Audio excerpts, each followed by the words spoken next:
Hello दोस्तों, मैं हूं दिनेश के मोहरा। आजकल बहुत बाइकॉट चाइना चल रहा है। न्यूज़ टाइम पे पेशकश है हमारी।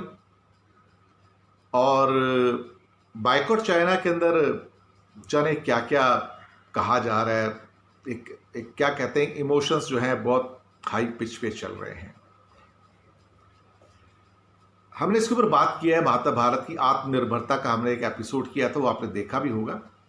नहीं देखा तो पीछे थोड़ा सा जाके देख लीजिएगा उसको। अब हिंदुस्तान में अक्सर ये बातें होती हैं कि स्टार्टअप्स और यूनिकॉर्न्स। अब ये फ्लिपकार्ट वगैरह जो हैं, ये सब स्टार्टअप्स ही थे पहले की देखा जाए तो। अभी बिग बास्केट वगैरह हैं, जोमेटो है, स्विगी, ये सारे स्टार्टअप्स हैं एक्चुअली।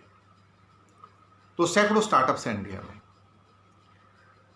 अब इंडिया को स्टार्टअप के अंदर एक मेजर फोर्स कहा जा रहा है, अमेरिका के बाद, सिंगापुर के बाद। स्टार्टअप के बारे में बहुत सारी बातें हमारे मंत्रीगण भी करते हैं, प्रधानमंत्री भी करते हैं। जो भारत की इंडस्ट्रियलिस्ट हैं बड़े बड़े, जिनके पास काफ़ी पैसे हैं, वो भी स्टार्टअप्स की बात करते हैं। और थोड़े बहुत लोग ऐसे चुनिंदा से इंडस्ट्रियलिस्ट में जो उनको सीड मनी भी देते हैं, वेंचर कैपिटल कह सकते हैं, सीड मनी भी कहते हैं, थोड़ा सा सपोर्ट भी कर देते हैं। एक्चुअली स्टार्टअप्स एक आइडिया है। मुसीबत यह है कि ये जो आइडियाज हैं, इनको जिंदा रहने के लिए बहुत सारी, दरअसल देखा जाए तो फाइनेंशियल सपोर्ट की जरूरत होती है, जहां पे फाइनेंशियल इंस्टीट्यूशंस इनको आके लोन दे सके, इनको खड़ा कर सकें। अब हिंदुस्तान का जो सारा का सारा जो सिस्टम है, जो बैंकिंग सिस्टम है, वो आइडियाज पे काम नहीं करता। मैं आपको बताऊं, हम शायद अभी बैंकिंग में पिछली सदी में चल रहे हैं। अगर बैंक्स को लगता है कि कोई भी आइडिया जो आपको रेगुलर कोर्स के अंदर पैसे वापस नहीं कर सकता और बैंक के लोन वापस नहीं हो सकते, तो बैंक्स उसको लैंड नहीं करेंगे, सपोर्ट नहीं करेंगे। इसीलिए भारत में जितने भी स्टार्टअप्स हैं, आप जो मर्जी नाम ले लीजिए, चाहे पेटीएम हो, जोमेटो हो, स्विगी हो, बिग बास्केट हो, स्नैपडील हो, आप ए से लेकर जेड तक नाम ले लीजिए, किसी एक को भी गवर्नमेंट ऑफ इंडिया का फाइनेंशियल सपोर्ट नहीं है। किसी एक को भी इंडियन बैंक्स का सपोर्ट नहीं है। जब बहुत कामयाब होते हैं तब तो बहुत सारे लोग सपोर्ट करने को आ जाते हैं। और शुरुआत में 8 से 10 साल किसी भी एक स्टार्टअप को खड़े होने में लगते हैं। किसी को 5 साल, किसी को 7 साल, किसी को 8 साल। तो 5, 7, 8, 10 साल तक तो ये देखा जाए तो नुकसान ही खाते रहते हैं। और उसके बाद भी करीब करीब 20-30 स्टार्टअप में से सिर्फ एक ही स्टार्टअप होता है जो कामयाब होता है, और बाकी समझो मोर देन 95% फ्लॉप हो जाते हैं। अब हमारा बैंकिंग सिस्टम इस सिस्टम के लिए नहीं बना कि वो लॉस मेकिंग चीजों के ऊपर या स्पेकुलेशन के ऊपर पैसे लगाए और स्टार्टअप के ऊपर पैसे लगाए। भारत सरकार ने पैसे लगाने नहीं, और इंडिया के जो इंडस्ट्रियलिस्ट हैं वो भी पैसे लगाने को तैयार नहीं है। 2-4 को छोड़ के छोटा मोटा लगा देते हैं। अब ये कहां जाएंगे साहब? अब इसमें फाइनेंशियल स्टार्टअप्स हैं, डिलीवरी स्टार्टअप्स हैं, सर्विस स्टार्टअप्स हैं, गुड्स स्टार्टअप्स हैं, टेक्निकल स्टार्टअप्स हैं, टेक्नोलॉजी बेस्ड स्टार्टअप्स हैं, सारे के सारे। अब इसमें आपके ओला उबर भी हैं, बहुत हैं, सब लाइन से। ओयो भी है।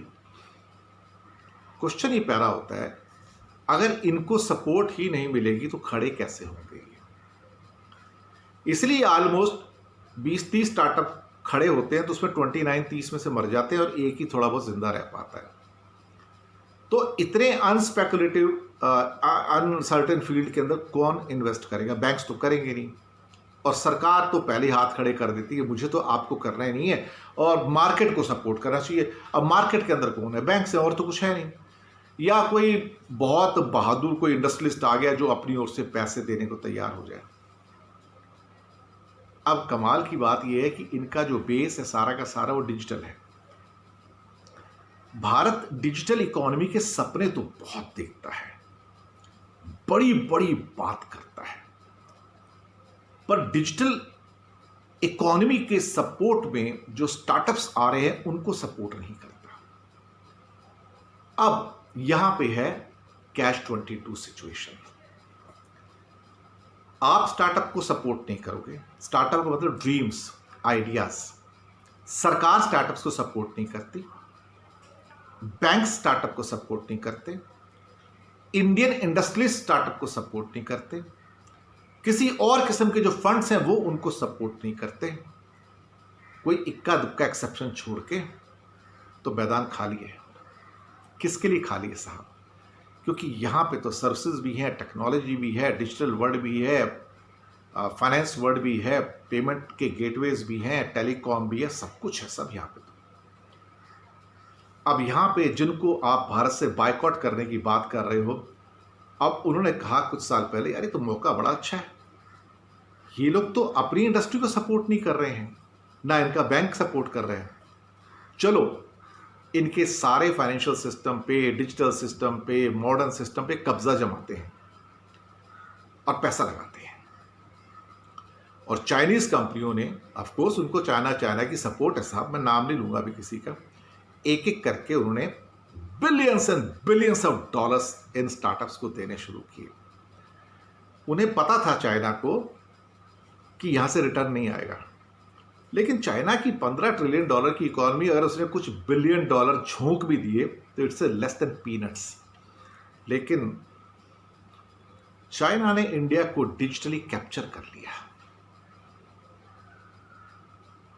भारत सरकार इस बात को पहचान नहीं पाई कि हो क्या रहा है। हमने मैदान खुला छोड़ दिया तो मैदान में जो खिलाड़ी हैं उनको कैप्चर करने के लिए कौन आएगा? बाकी भी कोई देश नहीं आया, चाइना आया। अब ये चाइना ने सपोर्ट करना शुरू किया, खड़ा करना शुरू किया, फंडिंग स्टार्ट की, जम के फंडिंग की साहब। फंडिंग की तो 135 करोड़ लोगों के डेटा उनके पास आ गए, घर के एड्रेस आ गए, टेलीफोन नंबर आ गए, उनके फाइनेंशियल अकाउंट्स आ गए, उनके फाइनेंशियल पैटर्न्स सिस्टम एक्सपेंडिचर के आ गए, उनकी लोकेशंस आ गई, कहाँ रहते हैं, कहाँ जाते हैं, क्या खाते हैं, क्या पीते हैं। हाथ में बैंड लगा दिया तो बायोरिदम भी आनी शुरू हो गई जी आपकी। आपका इमोशनल मेकअप क्या है, फिजिकल मेकअप क्या है, आपका साइकोलॉजिकल मेकअप क्या है, वो भी पता लगना शुरू हो गया। चाइना ने जितना जो बैकएंड है सारा का सारा कैप्चर कर लिया। आप समझ नहीं पाए हो क्या रहा है।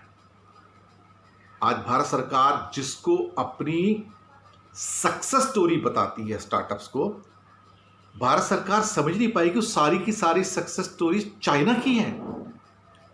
30 बड़े जो स्टार्टअप्स हैं उसमें से 18 चाइना फंडेड हैं। सारे के सारे यूनिकॉर्न्स टाइप चाइना फंडेड हैं। सारे के सारे फाइनेंशियल कैपिटल के जो टूल्स हैं सारे चाइना फंडेड हैं। पेटीएम भी चाइना फंडेड है। आपको पूरा कैप्चर कर लिया उसने सारा, एक एक चीज करके कैप्चर कर ली। आपके फाइनेंशियल गेटवेज, आपके फिजिकल गेटवेज, आपके साइकोलॉजिकल गेटवेज, आपके इमोशनल गेटवेज, आपके घर के गैजेट्स, आपके टीवी की ऑलमोस्ट 50% मार्केट, मोबाइल की 80% मार्केट, और इसके अलावा जो बाकी जो घर गृहस्थी की चीज़ें होती हैं सबको तो कैप्चर कर लिया उसने। अब आप कहते हो कि बायकॉट चाइना, जरा करो, कोशिश करके देखो। सबसे पहले तो कोई नॉन चाइनीज आए जो ये जितने भी स्टार्टअप्स हैं, Swiggy, Zomato, Snapdeal, big basket, Paytm, जरा इनमें इन्वेस्ट तो करो कोई आके और चाइना को बाहर निकालो। है किसी में हिम्मत? नहीं। क्या बैंक्स पैसे डालेंगे? नहीं। क्या भारत सरकार फंड करेगी? नहीं। क्या इंडियन इंडस्ट्रीज फंड करेंगे? नहीं, इक्का दुक्का छोड़ के। क्या बाकी कंट्री फंड करेंगे? छोटे मोटे हो सकता है, कुछ छोटे मोटे सिंगापुर से कुछ लोग आ जाएं, हांगकांग से कुछ लोग आ जाएं, दुबई से कुछ लोग आ जाएं। पता लग रहा है इनडायरेक्टली वो भी चाइनीज फंडिंग है। आप समझ नहीं पा रहे थे हो क्या रहा है। आप जब तक समझते, आपके पैरों के नीचे से जमीन खिसक चुकी थी। आपको समझ नहीं आया कि आपका सारा डिजिटल ड्रीम ले दे के चाइना की टेक्नोलॉजी पे डिपेंडेंट था। चाइना का जो बैकएंड है सारा उस पर डिपेंडेंट था। and China just took it away from in few years time and you could not judge. जिसको आप अपनी ग्लोरियस सक्सेस बता रहे हो, एक्चुअली उस सक्सेस के पीछे चाइना है। किस किस को निकालोगे आप, किसका बायकॉट करोगे आप सोचिए। जब हम मैदान खुला छोड़ देंगे और हम कहेंगे कि भाई हमें तो कुछ करना ही नहीं आपके लिए, तो फिर जिन्हें आप दुश्मन मानते हो वो तो आके आपका फायदा उठाएंगे ना। अब पछताए होत क्या जब चिड़िया चुग गई खेत।